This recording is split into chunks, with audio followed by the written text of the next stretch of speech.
Rock and Roll Geek Show 1451. Still rocking after all these years. This is the story of my rock and roll butler. This is it, the show that started it all. Often imitated, but never equal. From San Francisco, USA, online since 2004. It's the one and only Rock and Roll Geek Show. With the original Rock and Roll Geek, Michael Butler.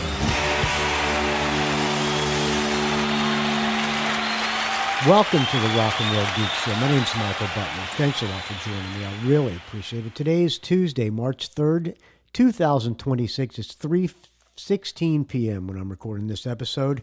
I am still in an undisclosed location in upstate New York, a few hours north of New York City. It's 3:16, so I think it's legal time for me to open up the first beer of the day, and boy, do I need it. It's fine Tecate in the actual true forest green Yeti. Take a sip of this fine Tecate. First one of the day, always the best. Oh, that is good, good, good. Well, as I promised last episode I did the Nazareth episode. I said I was going to be doing track-by-track review of the new Michael Monroe album, Outerstellar, I think it's called. Thank you to everybody who contributed with their show review, with their track-by-tracks on the Rock and Roll Geek Facebook group, which I did not create, et cetera, et cetera. You got to answer. I'll get to that later. I have not listened to this album yet. I've only heard two songs. Those are the ones that were pre-release. So before we do that, though, I am going to play an episode of Jonathan Travers Loves You with one of my favorite people on the Rock and Roll Geek Facebook one of my favorite friends of the Rock and Roll Geek Show, my good friend Jonathan Travers from around Detroit. Which, speaking of Detroit, I'm going to be up there at the end of March with Manitoba and the Strains. The Strains are coming back out with us. I think Richard's doing a lot better. He's eating healthy and he sounds his normal self, and he's making his usual. He's back to making his offensive Facebook social media posts. So I think he's back on track. So hopefully this tour is going to be good. We got the Judge's brother on guitar, Mark Capitan, great guitar player, and we got Craig, of course, Craig Bearhorse and Scotty Slam in the band, as well as your friend Michael Butler and Handsome Dick Manitoba. And the lovely Brigitte on merch. It's going to be a good time. Last time we played the Midwest, we had a great time with our friends the Strains. What are the dates again? Here, let's see. Let me pull it up. Craig just sent me a flyer. Midwest Manifest. March 25th, the Tip Top Deluxe in Grand Rapids, Michigan. I hope to see Jonathan Travers there. The 26th at the Andione Coffee in Milwaukee. I think we played there last time. I'm not positive. Liars Club in Chicago on the 27th. The 28th, Foundry Club in Cleveland. And 29th at Southgate House in Newport, Kentucky, which we played last time, which is right outside of Cincinnati. I played Newport in Stevie Stiletto at a place called the Jockey Club. And I brought up the Jockey Club when we played at that gig before. And lots of people came up after the show, could not believe that I gave a shout out to the Jockey Club. So I'm looking forward to that. So hopefully I'll see Jonathan Travers at that show. And hopefully I'll see you at some of those shows as well, friends. If you can make it, send me an email, rockandrollgeek@gmail.com, or text me if you know my number, and I'll do my best to put you on the guest list, friends, because I'd love to see you there, and we'll have a beer together. Jonathan Travers Loves You. Here it is. Hey, Michael Butler, how's it going? It's your buddy Jonathan Travers. Sorry if anybody's getting tired of my voice. Not me, friend. Butler, you wanted a rant? Here you go, buddy. There you go. So, just reading an article, it saw the YouTube interview with Alex Van Halen. Uh-huh. This thing where he's piecing together this final Van Halen record. Right. And yet he hasn't called Sammy, Mike, or Dave to help fucking work on it. God. These guys do everything. I am guessing he is honoring his brother's wishes and probably saying, he doesn't want to work with those guys again. It's a wild guess. They can to shit on their fan base. It's like this another reissue or remaster of 5150. Right. And the second side is Best of Both Worlds edit, Dreams edit. Hey, great. Just what we all have been dying for, Exactly. the radio-edited versions of those songs. Yeah, who cares? God, give me a fucking break. And here's the kicker. In the interview, he says, he's talking about way back when with the reunion, the different kind of truth. Well, we reached out to Mike, but the call never got to him. Sure. Yeah, the call never got to him. Fucking, are you kidding me? The one job on the planet Michael Anthony has been waiting for his entire life since the split. Go. And the call and or message didn't get to him. Right. In 20, whatever the fuck it was. Well, in order for the message to get to you, you have to push... you have to actually dial the number and call. Cell phones and email. He didn't get the message. Now, he says it with such a straight face. And I'm not the biggest Hagar era Van Halen fan, although I did see him when I was 15 on the 5150 tour. But even the fact that he cuts out the book, the Hagar era at the end of the Brothers book, and then he has the balls. The Roth era version had the balls. There's also video of him saying, "Oh, Roth, that was just a test version. Now it's like now we got a Lamborghini. This is the real." It's like, pick a fucking side and run with it. The guy, but here's an idea though. If they do get a singer, so many people anymore at that age. I heard that they asked Paul Rogers. Did I read that? I thought I saw a headline that said Paul Rogers said that Alex reached out to him, and he said no. I did not read the whole. In defense or full disclosure, didn't read the article, just saw the headline, but that's what the headline said from Paul Rogers. How about Glenn Hughes? Call Glenn Hughes. Oh, no, Jesus Christ, you have Steve Lukather. God only knows how much he's noodling into it like an idiot. But, I think, isn't the new stuff just them jamming together? So it's just like riffs. They were just jamming. So I don't think there's completed songs. Are there? That one called the Sammy, Mike, or Dave. I love it. But it's still going to be called Van Halen. Oh my God, what's the title? The Gary Sharon era was bad enough, but everything they do is just so anti the fan. Here's an idea, Alex. Just release. Now I could be getting on my computer and Googling right now and trying to figure out, or I could have listened to Jonathan Travers' call before I did this show, but that's not what I do here. If I had my computer, I would have gotten on. I would be getting on and Googling about the interview. Now, I don't have my computer. I'm hoping to get a computer pretty soon up here, and I'll be back to semi-normal. Let's hope, but. I'll talk about that at another time, friends. Back to you, Jonathan Travers. The entire Oakland concert from '81. You know damn well that would be like... Wait a minute. Back that up. So anti the fan. Here's an idea, Alex. Just release the entire Oakland concert from '81. You know damn well that would be like... If that was actually, Blu-ray, you know how many copies... Was that multi-track recorded? That would sell immediately. And yet, we just got the 3 on YouTube and shitty fucking resolution, but, live with that. But anyway, I don't know. You wanted a rant, there you go. That shit pisses me off. Every time he turns around, every time I want to get into this, get back into this band, it's like, oh, go. Just stop saying this dumb shit. I can't. Yeah, we reached out to Mike. Yeah, he didn't get the call. Yeah, the guy's, meanwhile, Mike's going through every goddamn voicemail he's ever gotten in the last 20 years to see if he can find it. Good God. But anyway, there you go. Stay frosty. Love you, brother. Hey, I'll see you end of March. Nice. Later. Good. I can't wait to, Jonathan Travers. We'll have some beers together. Looking forward to seeing you guys as well if you can come out. It's going to be a good time. Hopefully it's going to be a good time.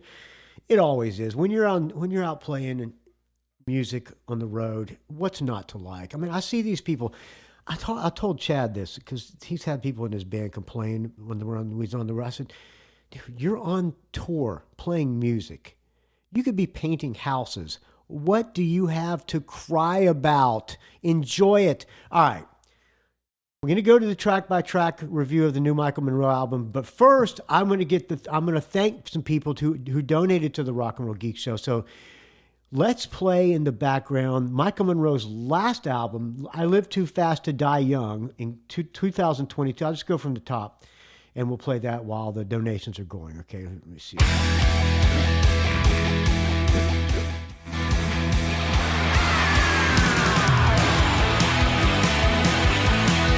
There are several ways you can donate to the Rock and Roll Geek Show, friends. My favorite way is Venmo, as you know. My Venmo is, pardon me, I'm Burma is fine Tecate. At Michael-Butler-11, like the following people did who saved the show.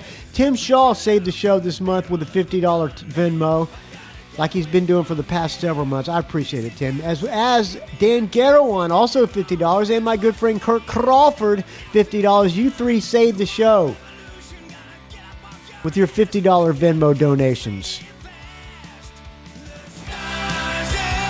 John Morgan, $25. Gregg Brofer, I'm still praying, friend, $20. I like to play the previous album because we can do a little bit of comparison from the new one.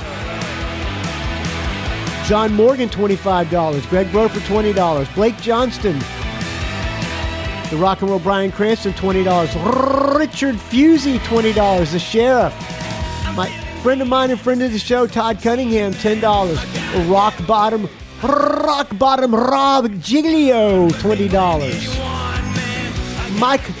Bruce McMillan, $3. Those are the Venmo donors this month. Thank you, everybody, who donated on Venmo. On Patreon, kind of a couple of people drop off the Patreon this month, which bums me out, friends. I hope you don't hate the show or something. Joe Pawlak, my bodyguard, $16.66, who I hope to see at a couple of the shows with his gorgeous new squeeze. Joe Pawlak, $16.66. Kirk Crawford, $12.77. Patrick Shanahan, $10. Brian Springer, $8. Michael Street, $7.50. Good friend of mine, and friend of the show, Michael Street, $7.50. Michael Street, make the trip out to Milwaukee and hang out with me and Joe Pawlak. Dave Slusher, Jump Ship, he's still donating, $5.55. Robert Harvey, $5. My good friend Chiaki Hinahara, who I miss very much, $5. Medaki Metal on Instagram. Jamie Jefford, $5.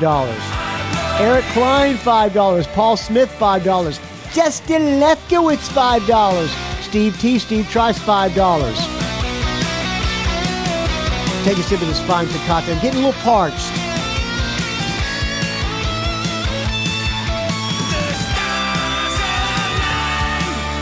James Shapiro, $5. Martin Clawley, $5. Nadi Itani, $5. Eric Stowell, $4. Mike Hellyer, £4. Mark Mazet, $3. Adrian Boschan, $2. Amy Bowen, $2. Erik the RnR Pleeb, $1.42.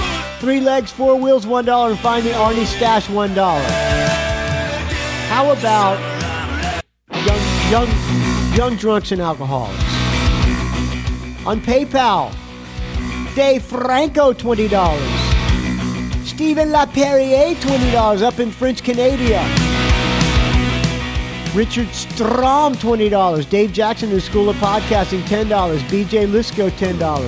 Ralph Miller, friend of the show and friend of mine, $10. William Beal, $10. Jeff and Sherry Thielelicki, $10. Hope I see Jeff Thielelicki. He was at Chicago last time. Let me know, Jeff. I'll put you on the list, friend. Jason Shepard, $10. Peter Spark, $10 or $5, excuse me. Jace Lesniewski, $5. Christopher Del Grande, $5. Vincent Creamy, $5. Benjamin Muller, $5. John Tennis, $5. Rachel Rosenberg, $5. Andrew Howe, $5. Greg Long, $5. Adam Croft, $2. Deborah Dreyfus, $2. Kai Matsuda, $2. Brian Gradich, $2. John Offenlock, $5. William Moffat, $2. Lasse Satvedhagen, $2. Chad Kiffmeyer, $2. And finally, Dave Alexander, $2. Thank you to everybody who supports the Rock and Roll Geek Show. I'm unemployed / retired, and I have lost every house, friend. I'm now homeless. Well, I'm not living on the street. I'm now houseless. I do own half one house, but my daughter's living in it, and it's, good luck collecting that thing. For your daughter, I'm just going to do that. So I need your support, friends. There's no advertisers on the show. I don't have to answer to anybody but you. And without your donations, this show would die a horrible, putrid, stench-filled death. And I had to, as Casey said, I had to sell the yacht. Young drunks and old alcoholic. Value for value. If you get any value out of the show, please contribute what you can. And I'll let this song roll out, and we will go to the new Michael Monroe album.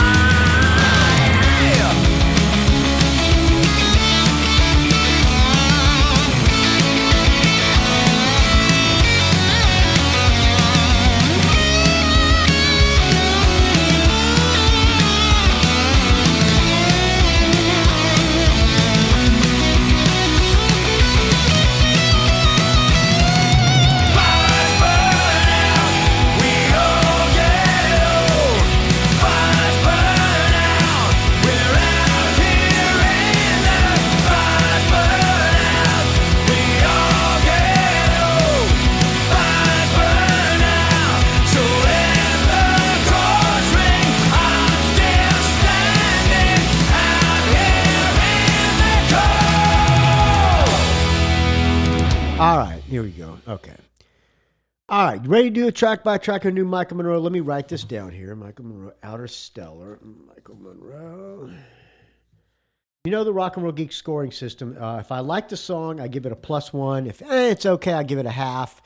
And if I don't like it, I give it a 0. And we tally it all up and put that score over the number of tracks on the album, which there are 12 tracks on this album. And so if I like one song and the rest of them suck, it's a 1 out of 12. If I love every song, it's a 12 out of 12. You get the drift. A half.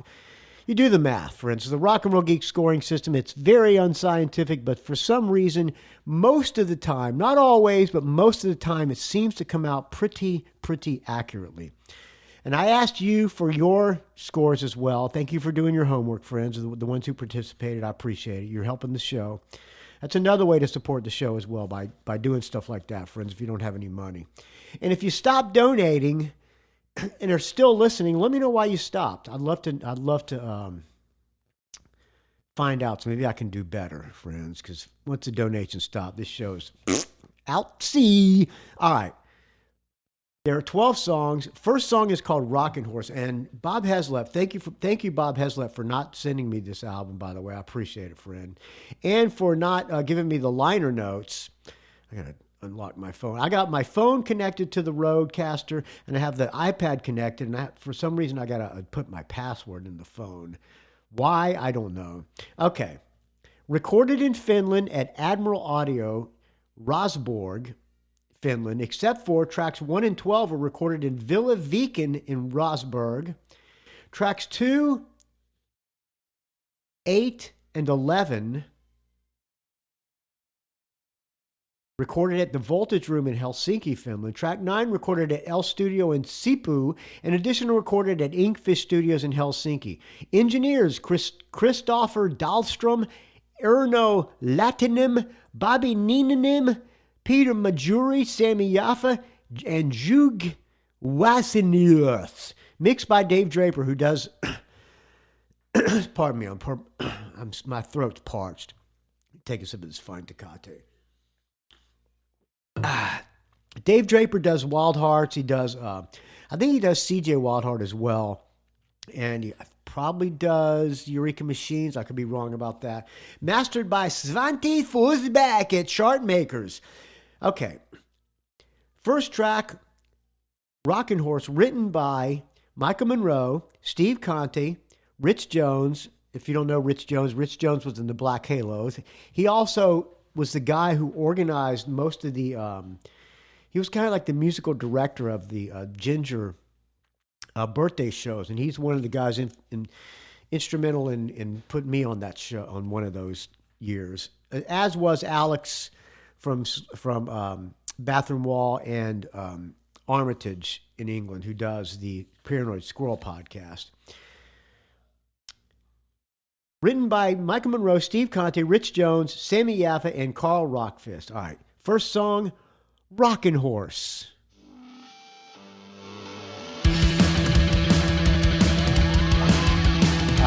A A band effort.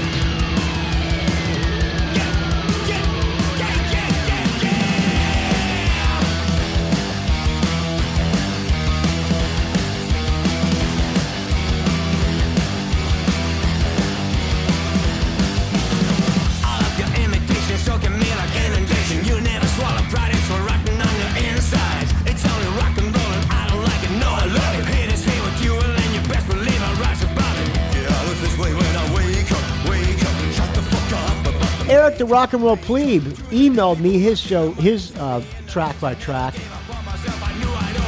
Wish the chorus was more melodic, but I like the up-tempo groove, the weird harmonica solo, which I can't wait to hear.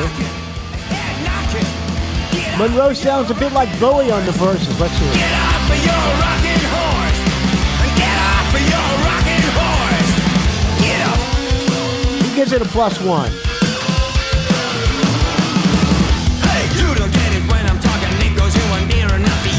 Sister, listen, mister, you can hear what you want. Not faking it. Life gets you dirty, but you take it on the trinkets. Chad Burns.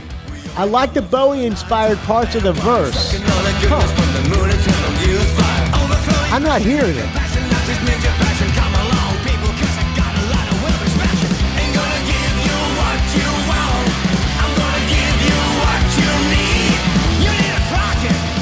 Phil Robinson. Michael opens the album with a bang with the first single released from the album, +1. A little bit different sound for him on this one.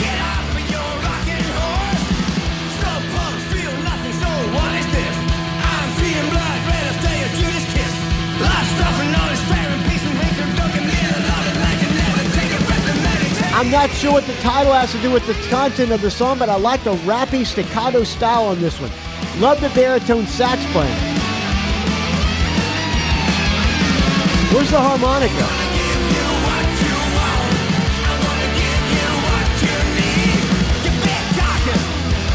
He loves the baritone sax. I like the sax too. Get off of your rocking horse! Get off of your rocking horse! Sucker! All right, let me stop. Stop. Okay, stop.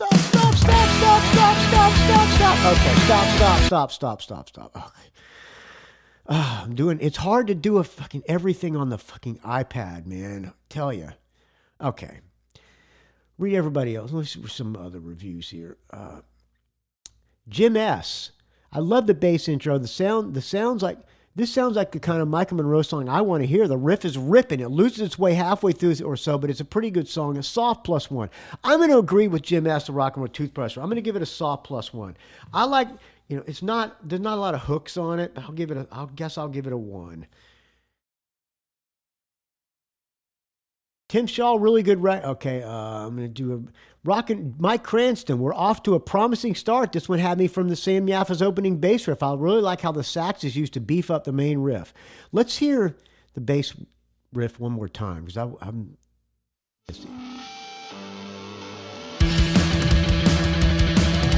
Oh yeah, it's cool.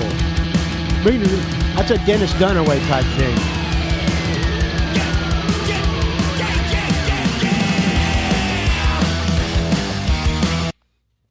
Sam Yaffa, way underrated bass player. That guy's one of my favorites. All right, I'm going to give it a soft +1. I'll read other people's reviews of some of the other songs. Next song is Shinola, which was released earlier, and I kind of like this.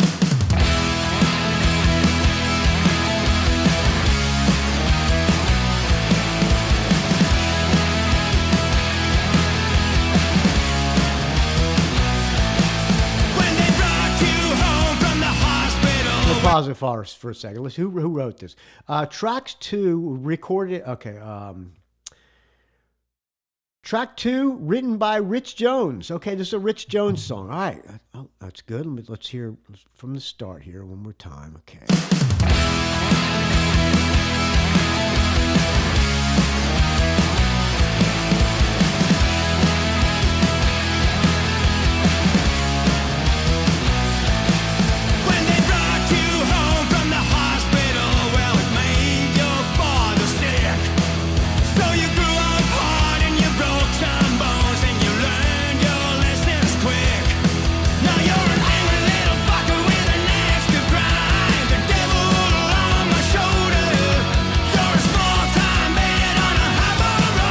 Stephen LaPerriere, soft +1. Love the lyrics, good rock song, good solo, but not blown away by it. Mike Cranston, the solo section is shit, but the rest of the song is Shinola, +1. Teenage years came wild and fast, and you did your share of harm. And you squirmed your way. Jim S. I like that riff, and the way he sings it is cool. The mix on this is very loud. You're an angry little fucker with an axe to grind. The devil on my shoulder. You gotta bring Gets it a +1. Coca-Cola, 'cause you don't know shit from Shinola. I'm not crazy about the lyric, you don't know shit from Shinola, but I get it. I mean, it's kind of a played out play on words. Phil Robinson, third single, one of the best songs of the album. I think I hear the sax again underneath all the other instruments. Reminds me a bit of the popular sounding songs on the last two Spider God albums, just in case you're wondering, and that's a good thing. I'm going to have to go back and revisit that Spider God album. Phil. Chad Burns, could have been a Hanoi song. I love the solo and the chorus. Yeah, I think Rich Jones probably was listening to Hanoi Rocks and said, I'm going to write a Hanoi Rocks sounding tune. It's the end of your long time. 'Cause you're an angry little fucker with an axe to grind. The devil Erik the RnR Pleeb, +1. I actually add this as a half at first listen, but it grew on me after repeat listens. I like this one. I'm going to give it a +1. A solid +1.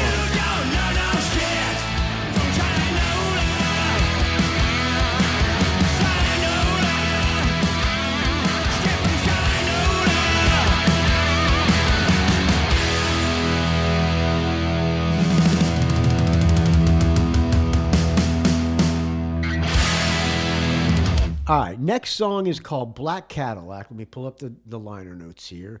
Written by, track 3, written by, let's see.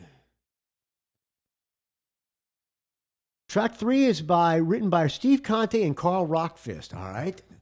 How did those two sit down and write a song? I'm guessing that Steve and Carl were just jamming in the band room, and maybe they came, and that's how, and Steve Conte came up with the riff. I don't know. Maybe Carl Rockfist is a guitar player. I don't know, but it's called Black Cadillac.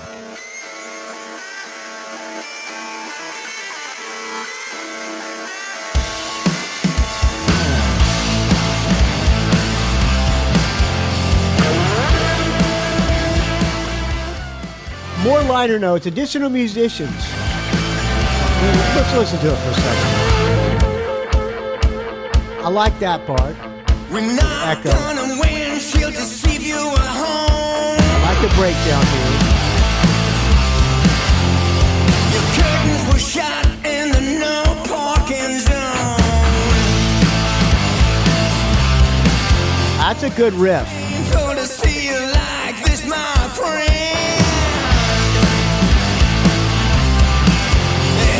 I really like this one. Here right up till the end.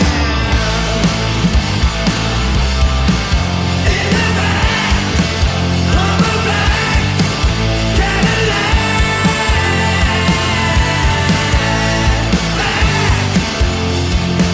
Additional musicians, Morgan Fisher, piano on One More Sunrise, Oscar Grosbach, accordion on One More Sunrise, cover artwork by Dave Curry. The artwork is, I'm not crazy about the artwork, it's just a guy's eye with a blue contact lens. Remember much of how life used to be. This is Michael Monroe doing his Stiv imitation or tribute. I like the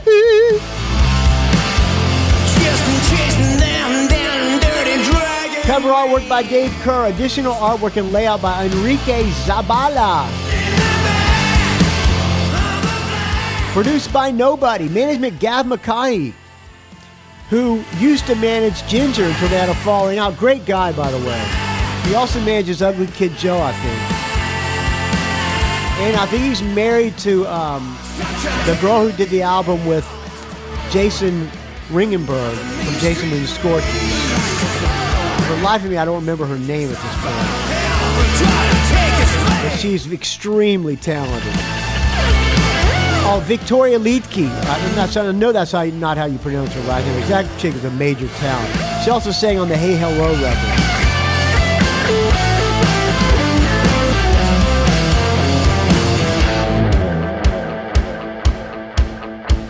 The gods call you punk bluff when here's had a road. The treasure was junk. Jim S. Half. This one's okay. I could do without the production sounds. The solo's cool. You wanna check out now and get your mojo clear. I like that part. Phil Robinson, +1. I like how dark and grimy this one feels. That bouncing main riff sounds like the Human League's Don't You Want Me.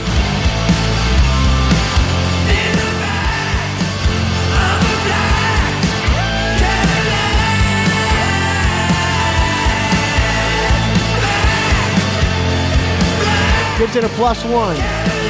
Chad Burns.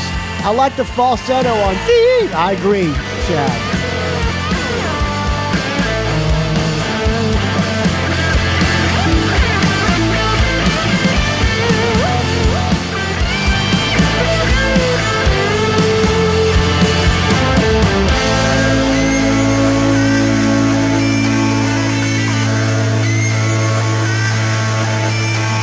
This outro. I'm giving it a +1. I like it. So far, we're 3 for 3. Not bad. I'm liking it so far. Did the sheriff do a review? He's commenting on this. We need to pin. Okay. No, all right. Jim S. said this one's okay. I could do without the production sounds. Mike Cranston says my favorite song in the album at the moment. Great chorus, and I really like how the two guitarists work together to vary the voicings on the chords in the main riff. Big +1. Where's the sheriff's review? Chad Burns. I like the falsetto on things. Okay. Stephen LaPerriere, +1. Good guitars and melody. I like this one a lot. All right, next song. When the Apocalypse Comes. Written by... Pull up the liner notes here. I got to go back to my phone. What are we on? Track 4. Let's see, tracks 2. Tracks 4, written by Steve Conte. All right, this is Steve Conte's song. All right, When the Apocalypse Comes. A little Eddie and the Hot Rod sound.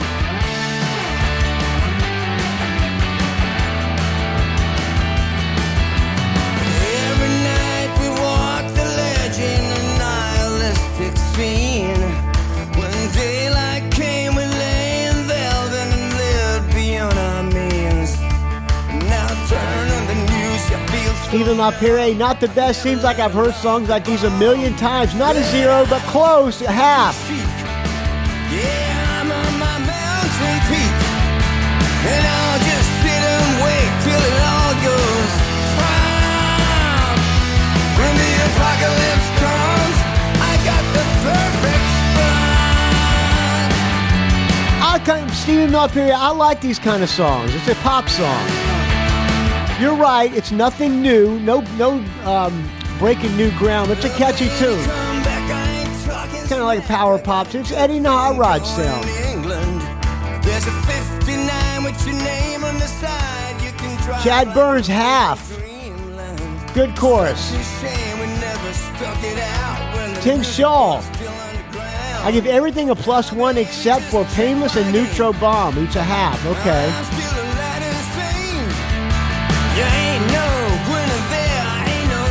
Mike Cranston. This is a good Steve Conte tune, but it's totally out of place on this album.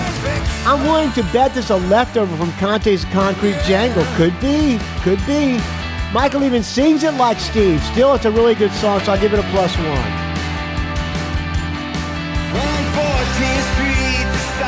Jim S., Rock and Roll Toothbrusher. Michael sings these mid-tempo barn runners so well, I'm looking for a sax solo and some +1.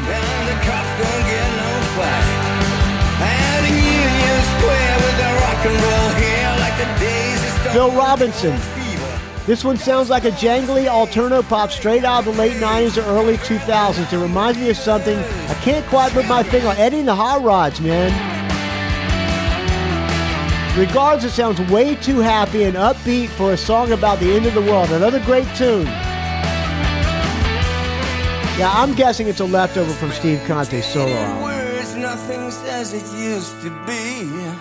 They can spread that hate, but I'm still. I bet you Steve Conte came in with a demo of a recording of him doing this whole song. Two is one, we're stronger than blood. We're gonna cross that bridge above. Yeah, we'll bring it back to life with passion for the place and time. And we'll be cool hand, look while the heads are high.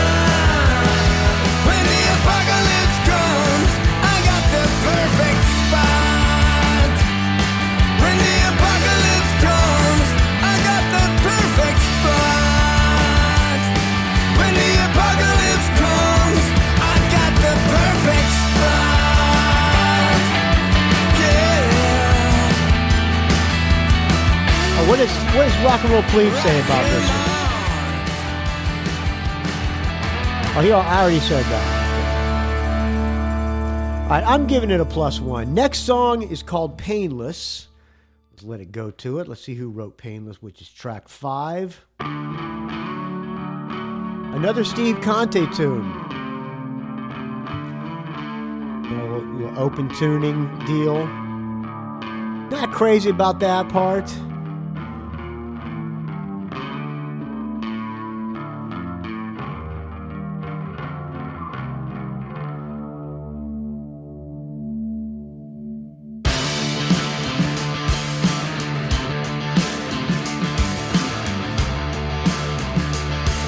So far, this was not grabbing me.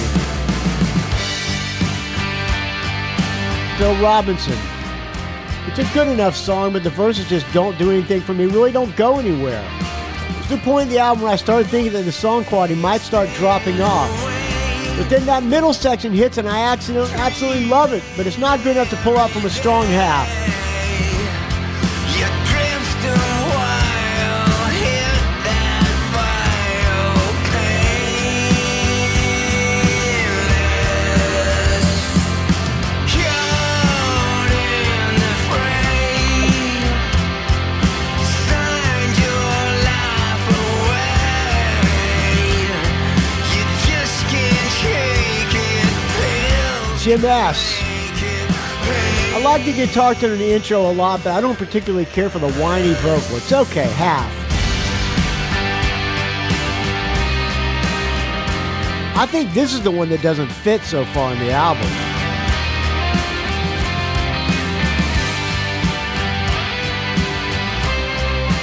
Mike Cranston. The vocal blend on this one reminds me of Get a Grip era Aerosmith. Yeah, a little bit. Since I gave When the Apocalypse a +1, even though I don't think it should be on this album, I'm going to give this one a strong half. Sounds like Alice in Chains a little bit, which I'm not a fan of. Chad Burns. I love the mid-tempo atmospheric rocker. Love the lyrics. Okay, +1.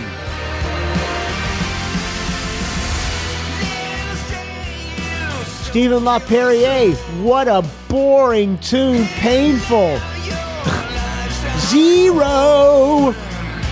I'm kind of agreeing with Stephen LaPerriere on this one. Let's hear it. Let's listen. Let's hear the middle part that lifts it up.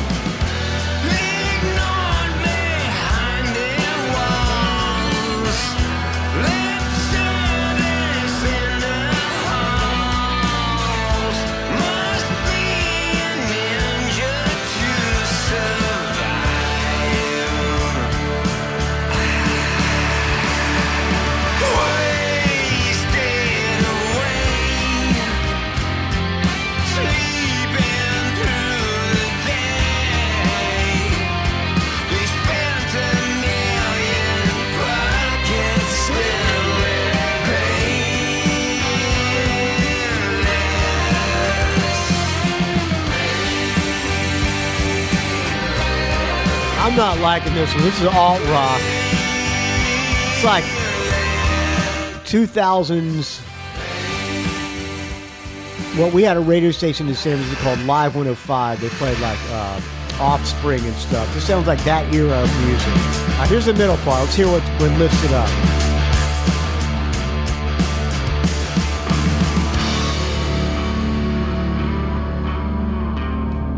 No, I'm not liking it. Not liking it. Out of place. The baritone guitar. Sorry, I gotta give this one. I gotta agree with my Perrier on this one. Sorry, that one's a 0 for me, friends. I gotta. All right. Next song is called Neutro Bombs. Written by Rich Jones.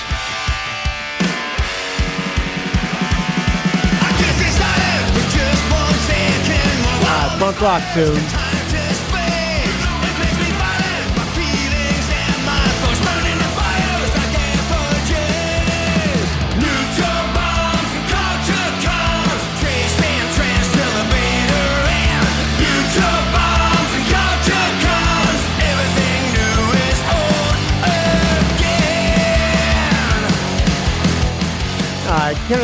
Kind of a generic punk rocker tune.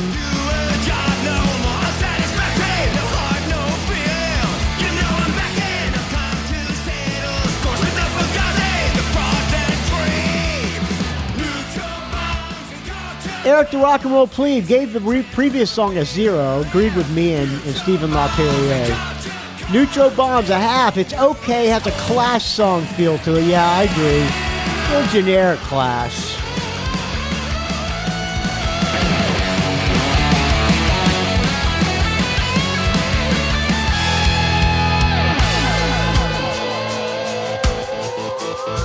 Stephen LaPerriere +1, best song so far. Live, that one should be killer. Absolutely love it.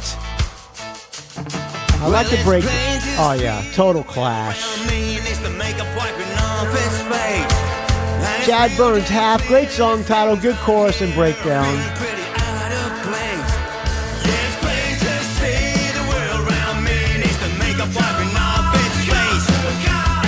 Tim Schall half.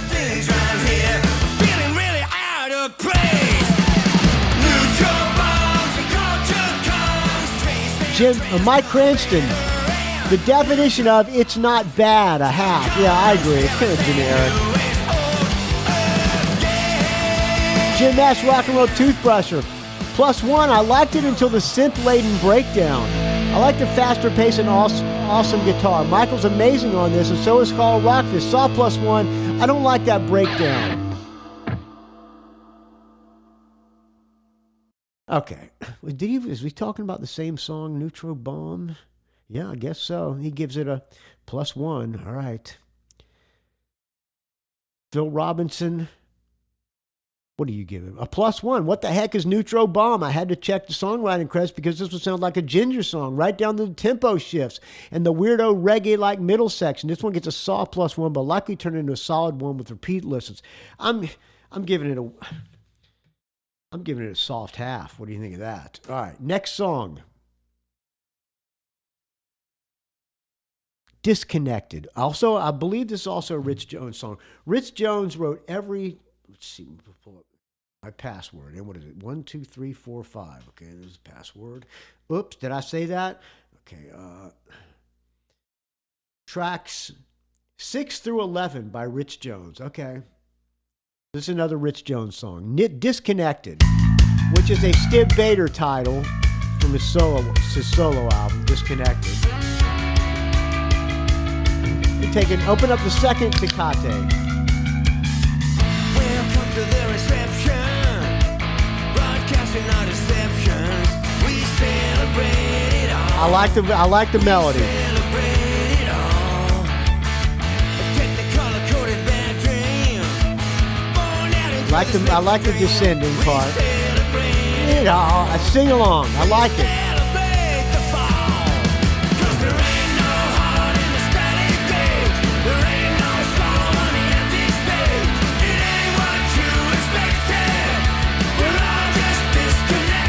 I think this was a second single. I like this one. Typical Michael Monroe song, which is to say it's good. I liked it when I first heard it. I like it now. +1. That is from Phil Robinson. I agree. Jim S. +1, that intro is awesome. I'm a bass nerd. I love it when they lead in with it. A little phase shifter on that. And it sounds great all the way through. This sounds like old school Michael Monroe. 4 on the floor rock and roll with a badass backbeat. There's years and miles in every song, and I'm still not faking it. Yes, big +1. I agree. It's a good song. Mike Cranston. Michael really wants us to know that he's not faking it on this album. Enough to make me look up Not Faking It was about to get a 40th anniversary treatment in 2029. Anyway, back to the song. Is that a flanger on the bass? Yeah, I think it's a phase shifter. Sam's such an underrated bass player. Like I said earlier, this would have me worried up until the chorus, but once it gets rolling, it's a +1.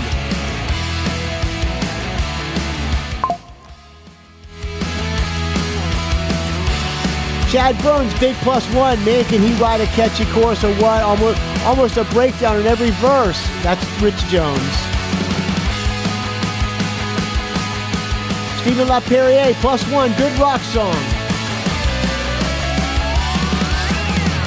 Cold lies in paradise, but that world don't fit. There's years and miles in every song, and I'm still not faking it. Erik RnR Pleeb, big +1, catchy sing-along, rocking all the great things I love about Michael Monroe, perhaps my fave. I agree with you. It's my favorite song on the record so far. That and the Steve Conte tune When the Apocalypse Comes. So far.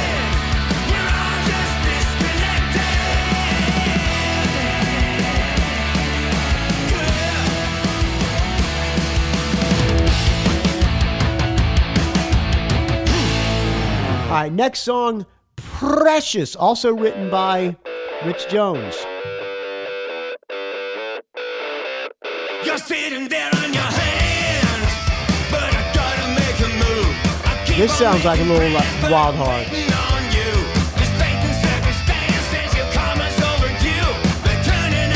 Another Rich Jones tune.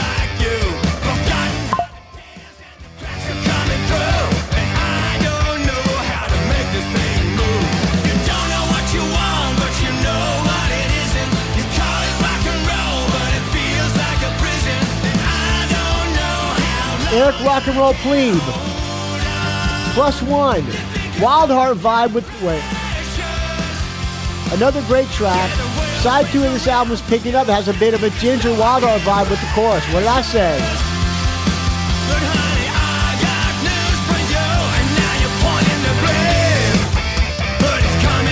That part is Wild Hearts. Stephen LaPerriere. Cool riff, very good song. I love the harmonica solo. Instant fave lister. Chad Burns, big +1. Wait a minute. Ripping harmonica solo, +1.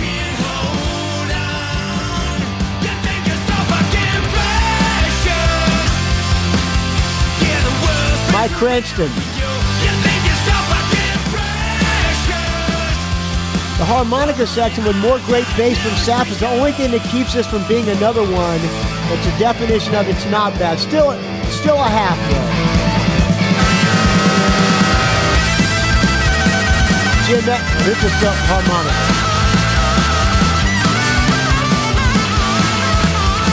Jim-esque. Nothing earth-shattering, but a good song. +1. Still Robinson. Not a big fan of the verses, but the pre-chorus, chorus, and double-time harmonica solo section more than compensate. I hear more baritone sax. That's a plus as well. +1.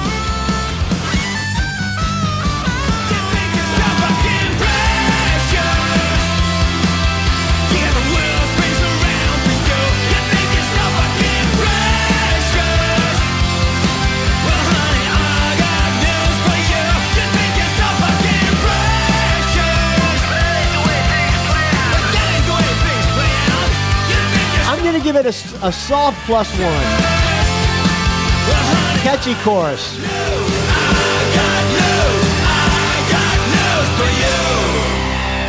Next song, also a Rich Jones tune. Pushing Me Back. Pushing Me Back.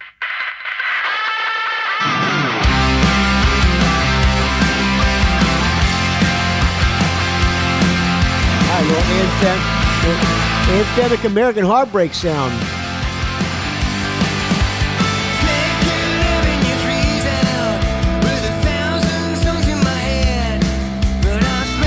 Sam, you have a great bass tone.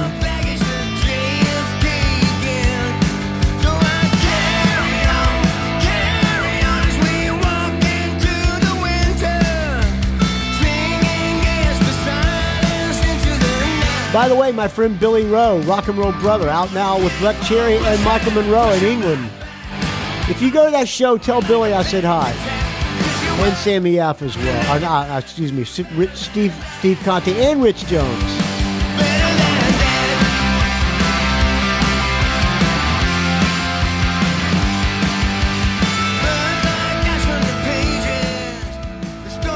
Very American heartbreak to me. All right, let's hear what you say about it, friends.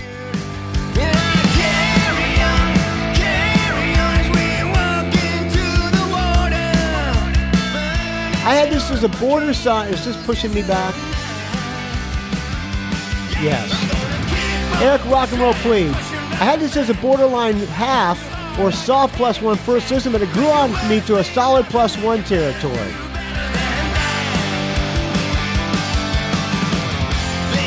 Phil Robinson. Not the best song in the album. It's definitely not the worst. It's a bit pedestrian. It's not breaking any new ground, but it's hard to find fault with it because it's just a good song. Soft +1. Jim S. I love the bass groove on that song. I like the line 2nd Avenue freeze out with a... That's a Bruce Springsteen thing. With 1,000 songs in my head. Nice. I like this song a lot. +1. Mike Cranston. A band this professional can come up with a song like this in their sleep, and you better do better than that if you want more than a half. Gives it a half.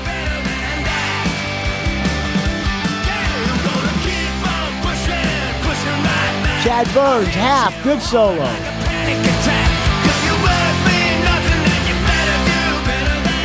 Stephen LaPerriere, +1.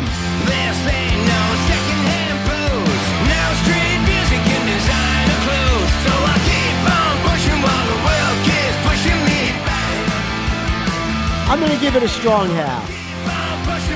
Even though it sounds a little like American Heartbreak, I'm giving it a half.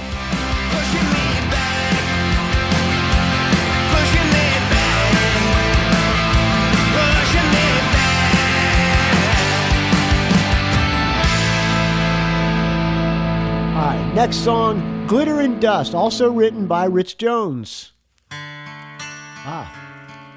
Power ballad. A little like Dead Time Stories.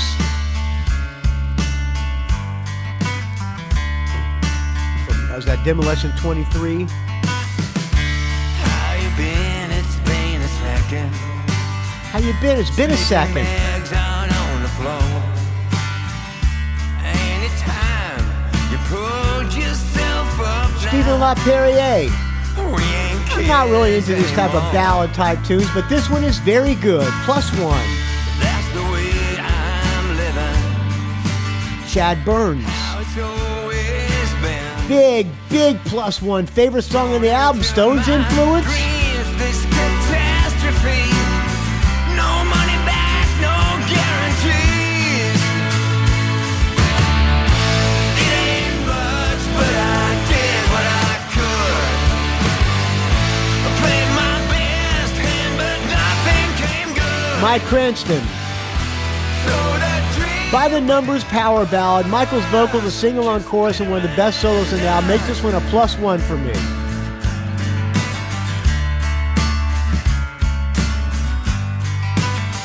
Jim S., Rock and Roll Toothbrusher. Half, an acoustic intro into a mid-tempo burner, seems to be about a broken dream, addiction, a Sad story. Michael's voice does suit these songs a lot. My issue with the song is the record sound, the crackling and popping like it's vinyl record playing. So nostalgic. And it sounds horrid bad when it can be heard over the music. I really like this song if it weren't for that shit. Gives it a half.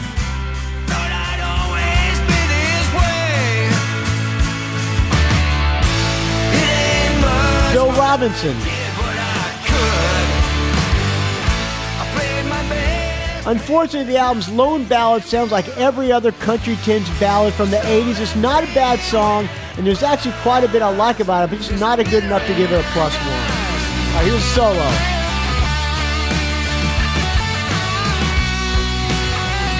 I agree. It's a little like 80s power ballad hair metal. Or, no, Aerosmith power ballad.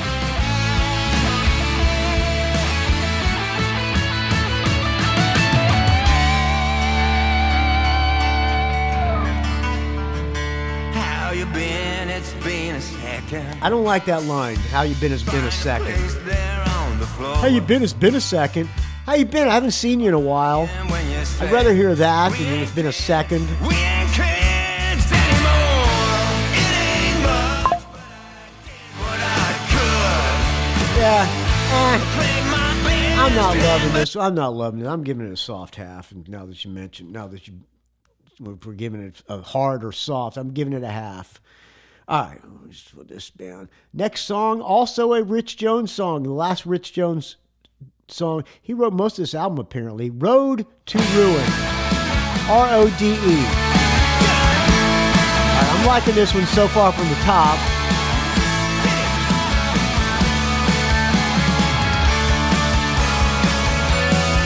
I got a remedy, but it's killing me. I've got endless lack of patience. I haven't slept in days. I'm in and out of phase. I'm giving in. Bill Robinson, nice play on words for a nice song about the struggles of being on the road. +1. Tonight, I'm killing I like the the sun, burn away into the starlight. Jim S. Another great 4/4 rock tune. Catchy, it's got a great melody. It's got Michael Monroe, badass, +1. It ain't self-abuse as the days slip by on Mike Cranston. the road to ruin. Okay, now this is officially my favorite song on the album. They throw everything but the kitchen sink at this one. Bells, hand claps, ooh, ooh, ahs, and a solo section worthy of the original Alice Cooper band. I got the curtains drawn, I got the TV on, but I ain't got Chad Burns, I like the OOs, +1. to clear my mind Viva la Perrier. behind, but the train's Solid rocker, good guitar and bass, +1. turn up for some kind of fun tonight. Lars Lunova, sorry to say, but this one will not be in my top 10. Not one song got me by the balls. Morning light. Some days we're going hungry for a living. Some nights we're getting tempted just to give it. It ain't self-abuse as the night speeds by on the endless road to ruin.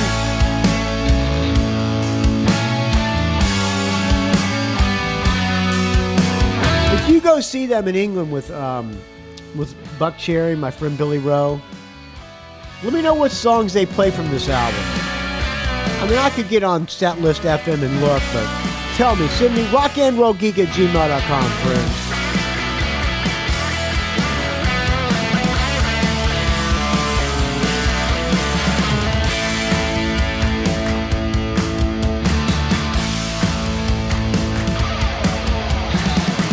Some days we're going hungry for a living. Some nights we're getting tempted just to give in. It ain't self-abuse, and I am born to lose. Some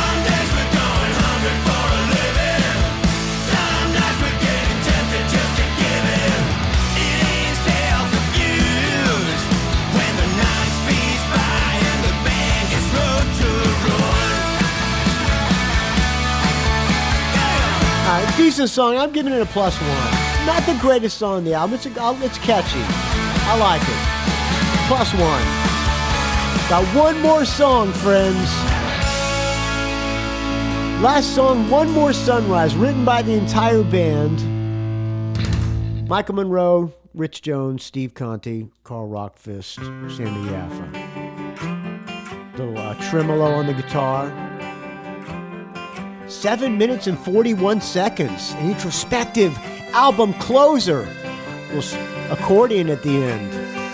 Baby blue shine bright with hope inside. Knock them out with personality. Defeated. So far, I'm liking this one. I like the introspective ones. Stephen LaPerriere, I feel like I'm listening to Def Leppard or that type of band. Not bad. I didn't like it that much. Must admit, it got better in the middle part. I'll give it a half. His total album score is 10 out of 12. Some have made my favorite playlist. All right, well, that's not a bad score. Chad Burns. Saw +1. Good closer. Sax solo's a nice touch. Reminds of Heaven Tonight a bit. I like the piano of the break. He gives it album a 10 out of 12. Same as Stephen LaPerriere.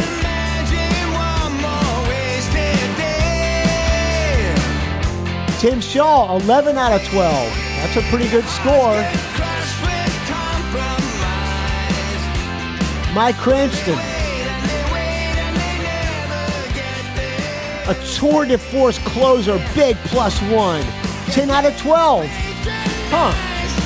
The scientifically unscientific track-by-track proves that if a Michael Monroe album has an eyeball on the cover, it's going to be a top 10 contender for me. I like that part. That's probably a Steve Conte bit. Jim S. gives it a 10 out of 12. Gives us a half. Introspective album closer and a melodic intro into a mid-tempo burn of the sax's score. It's okay. No real surprises anywhere on this record. It's a straight-ahead rock and roll record. Got a great band. They do what they do, making a solid collection of enjoyable rock songs. I'd be shocked if this gets knocked out of my top 10. Good record. 10 out of 12.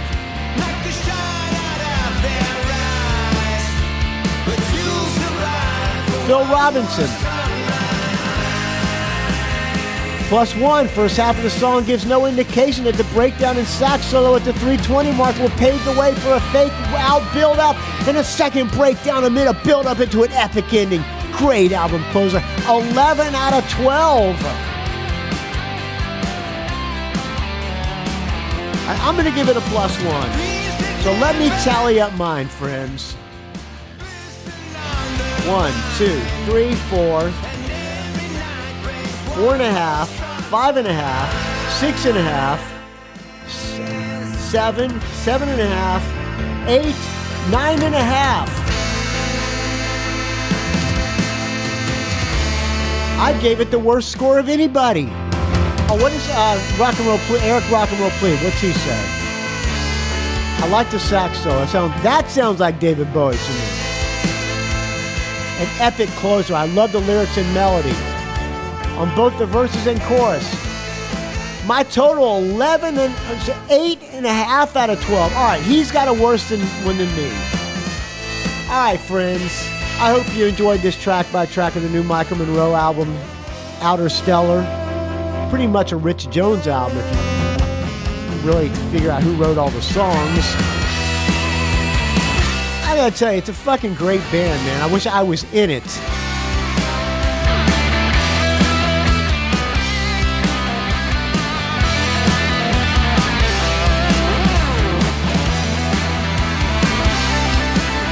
I enjoyed it.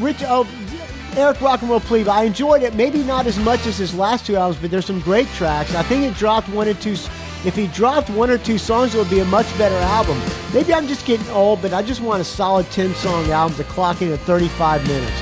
And a couple of these tunes could have been B-sides, but they could have saved some box set for us. Could have saved it for a box set. Album total, 44 minutes. About 40 minutes is about average.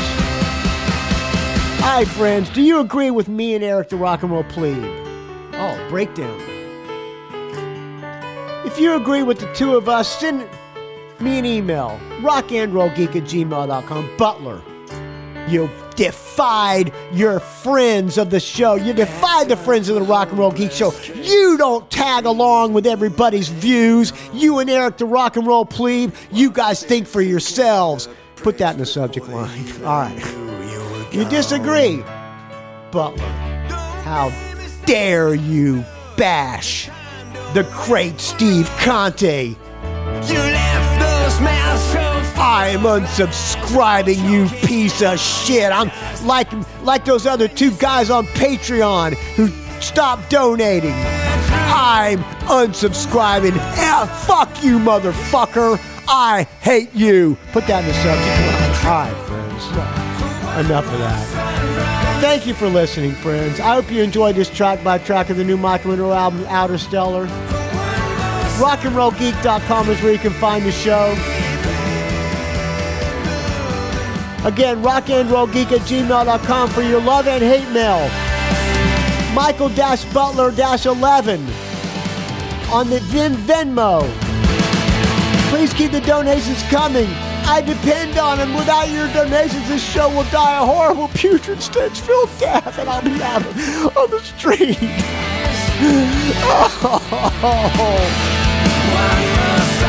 Find me on the Facebook, RnR Geek. Find me on the Instagram, Rock and Roll Geek. Don't ask. Rock and Roll Geek Facebook group. I didn't create it, but I do approve. People just got to answer 2 or 3 questions written by the sheriff, so we know you're not some Iranian gonna come in here and terrorize the rock and roll. All right, enough of that. Thank you for listening, friends. I'll talk to you very soon.